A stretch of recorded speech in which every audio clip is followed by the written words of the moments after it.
Bueno, pues nuestro invitado de hoy aquí en estudio, en vivo y a todo color, es el maestro Humberto Espíndola. Él es un artista plástico que secuestramos desde Coyoacán, ¿verdad? Muchísimas gracias, Humberto, por estar aquí. Y me Encantado, encanta, encantado. te invitamos como un artista plástico que eres talentoso, que has visitado con tu trabajo muchas exposiciones, muchos países, pero yo quisiera empezar a hablar de la tradición del papel picado. Algo tan sencillo y tan cotidiano, lo vemos tan cerca que ya no le hacemos caso. A ver, platícame, Humberto. Pues mira, esa es la gracia del papel picado, que es sutil, pero tiene su razón de ser sutil. El papel existió desde el México prehispánico, o sea, no, No como lo conocemos hoy. no, naturalmente que Ajá. no. Nosotros hoy en día nos referimos al papel como a la fibra de tradición china. Eso. El papel Ajá. se inventó en En China, China. Ajá. pero también se inventó en México, en Mesoamérica. ¿Qué Nada teníamos? más ¿Qué que teníamos el teníamos? amate. Anda, Amate, claro. amatl en náhuatl quiere decir papel. Entonces decir papel amate es un pleonasmo en dos lenguas, Oh. en castellano y en náhuatl. Ujú. Es decir, papel, papel. Y los aztecas descubrieron, bueno, desde antes, de los aztecas, que fueron la última gran tribu, descubrieron estas fibras del amate de este árbol que Sí, crece en estas zonas semitropicales con unas raíces muy largas, que le extraían las raíces exacto. y las cortaban, las servían, les hacían todo un proceso porque eran unas fibras muy duras Ujú. y las aplanaban con unas piedras que se pueden ver en el Museo de Antropología y en muchos lados, las aplanabas y con eso formaban tiras de papel y planchas o hojas de papel, de amate, ¿no? Ujú. Y esto servía como moneda, servía para pagar impuestos, servía para pintar, Ujú. servía para hacer vestuarios, servía para adornar ritualmente ciertas esculturas de dioses. Por lo tanto, el papel era un material sagrado entre los aztecas. Y hubo una gran producción de amate en la época prehispánica, está narrado en los códices, ¿no? Y muchos códices son hechos sobre amate. Pero el amate, al ser un material sagrado, cuando vino la conquista, era algo que había que destruir, Claro. había que desaparecer, porque todo lo que tenía que ver con religión, para Afuera, descarlar la nueva, afuera, sí. necesitaban removerlo. Entonces el amate fue prohibido, fue quemado, Castigado, quemados, los códices por totalmente allá los fueron a dar. quemados. Ujú. Quemados, Quemados, sí, sí. sobreviven unos cuantos de la época prehispánica. Y se eliminó, punto. Pero, Pero, pero la conciencia del papel no se eliminó. Esa quedó en las gentes. Y llega un punto que, esta es una historia que yo me he tratado de inventar, porque no la he visto escrita por ningún lado, en ninguna de las gentes que se dedican a la historia ni a la antropología. Cuando se hace el comercio con la China, sí, todos los objetos que venían de China venían envueltos en papel. Como ahora tú vas a sí, una sí, gran sí. tienda y compras una ropa fina, te la envuelven en papel de De China papel de China, y claro, después claro. en otra bolsa, ¿no? Ajá. Igual en esa época, el papel de China siempre fue un papel de envoltura. Entonces, tú imagínate, llega un señor en la época virreinal, pasaban las mercancías que venían de la China, que Ujú. iban hacia Europa, aquí compraban un tiborcito o un mantón de Manila o lo que sea, venía en papel de China y lo tiraban, ¿no? Claro, para quedarse con la prenda o con el objeto, Sí, pero era totalmente desechable. como Ajá. hoy en día. Como hoy en día. Entonces, ¿quién recogía ese papel? Las criadas, los sirvientes. ¿Quiénes eran los sirvientes? Los Los indígenas. indios.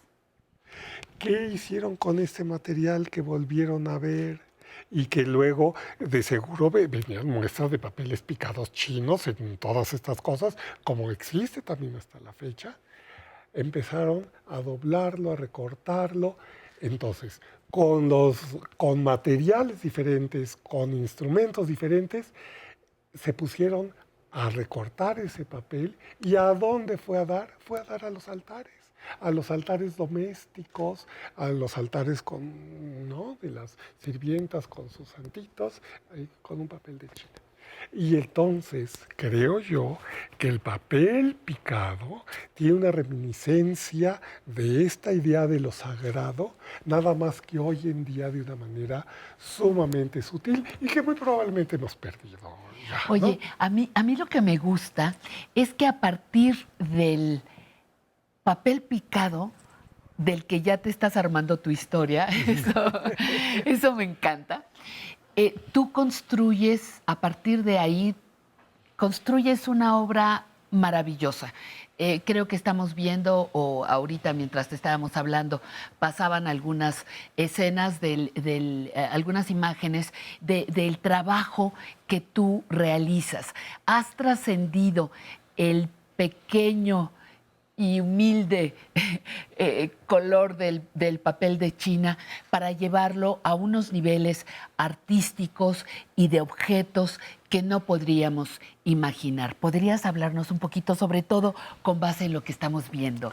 Mira, es que suena quizá una frase trillada, pero yo te podría decir que yo no escogía el papel de China en el papel. Creo que el Él papel te de China escogió a me ti. escogió a mí. Ajá, Yo aprendí a hacer papel picado de una manera muy casual. sí, muy, Un día ajá. me dijeron que por qué no hacía un papel picado y dije, pues no sé ni cómo se hace. Y me dijeron, bueno, pues tú haz lo que tú Aprende puedas. ahorita, ajá. Y entonces lo doblé, lo recorté. Uy, salió una cosa padrísima, ¿no? Entonces me empecé a dedicar, algunas gentes vieron que tenía yo cierta facilidad manual. Don Manuel Álvarez Bravo me invitó a trabajar con él Ajá. para la gran exposición que hizo en 1968 para las Olimpiadas.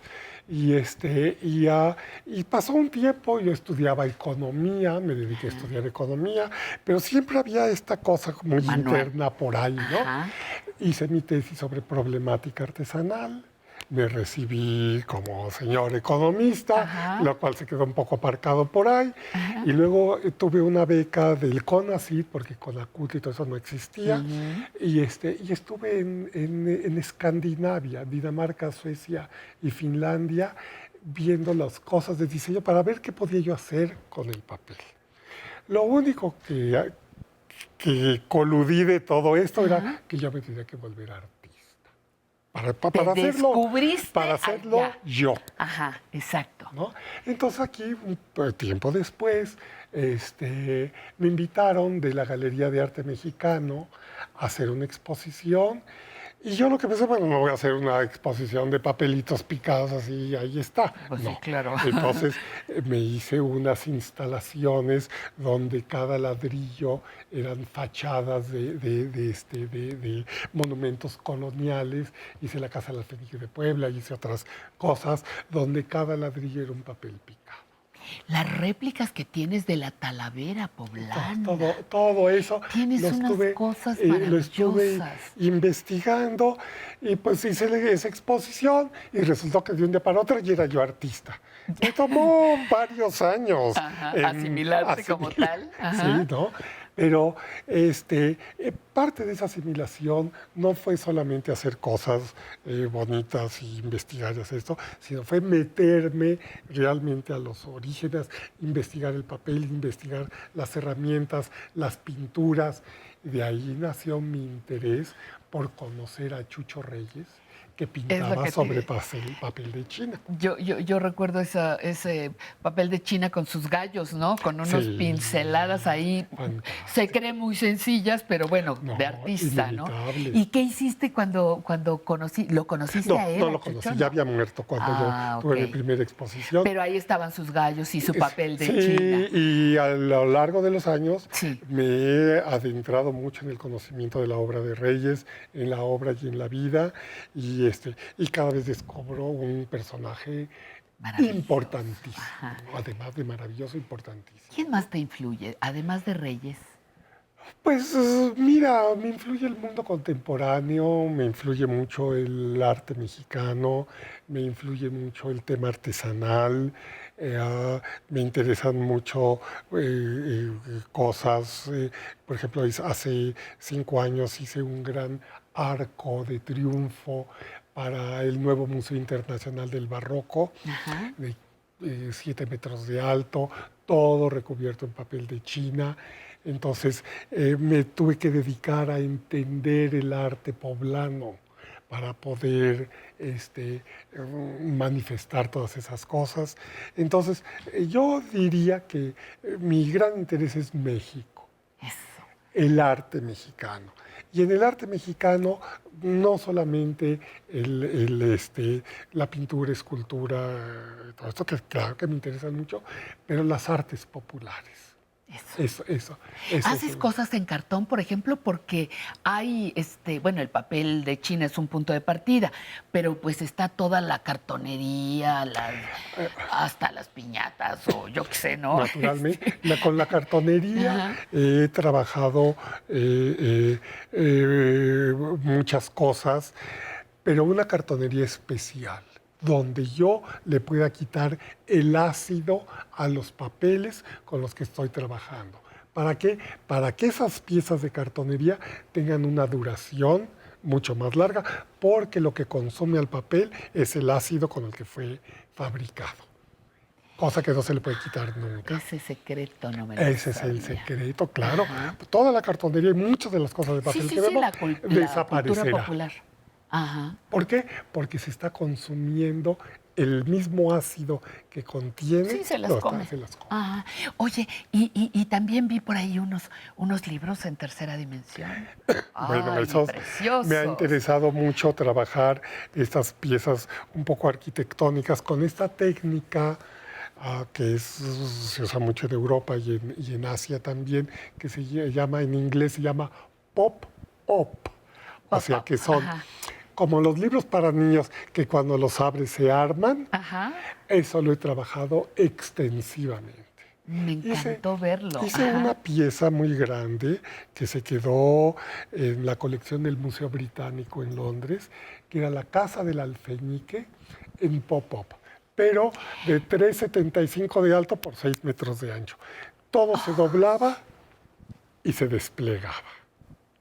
Entonces así lo pude transportar ¿En el a Londres. museo cuál? Británico, the British Museum. Ajá, The British Museum. Muy bien, Y ahí ahora hay una pieza tuya. ahí hay una pieza mía. Y ahora hace 2 años hice un altar que también tuvo que ser por fuerza, todo en papel, un altar de muertos para Frida Kahlo en el Victoria and Albert Museum, también en Londres. Y eso fue porque escogieron para montarle el altar a Frida una sala donde había un retablo medieval español que narra la historia de San Jorge. Ajá. En madera del año 1100. Y además 8 cartones de Rafael Sanzio, Mira nada más el renacentista. Ajá. ¿No? ¿Es lo que tenemos en imagen? No. No, en imagen estamos viendo un altar de muertos que hice hace tiempo en el Museo del Carmen Eso, para mira. las momias. Que también tienen derecho las momias a su altar de muertos. Esto, pues ya están muertas. Oye, finalmente, por razones de tiempo, mi querido Humberto, ¿qué sigue en tu trabajo artístico? ¿Qué proyecto te falta? ¿Qué creación está pendiente? ¿Qué Mira, sigue? no paro. No paro. sospecho que no. paro. Ajá. Ahora estoy trabajando con plásticos también, con policarbonatos, que son los plásticos que son súper duraderos, no se rayan, no les pasa nada, y son impresionantemente delgados, y los estoy trabajando junto con papel picado como soporte, porque el problema del papel de China, que aunque he tratado de domar su duración, utilizando papeles de alta calidad, libres de ácido, etc., porque hay papel de China libre de ácido, Sí. ¿no? Pero ¿sobre qué lo pongo? Porque hay muchas cosas que pueden guardarse en un cuadro, con un vídeo, con tal. Pero a mí me gusta hacer muchas cosas tridimensionales.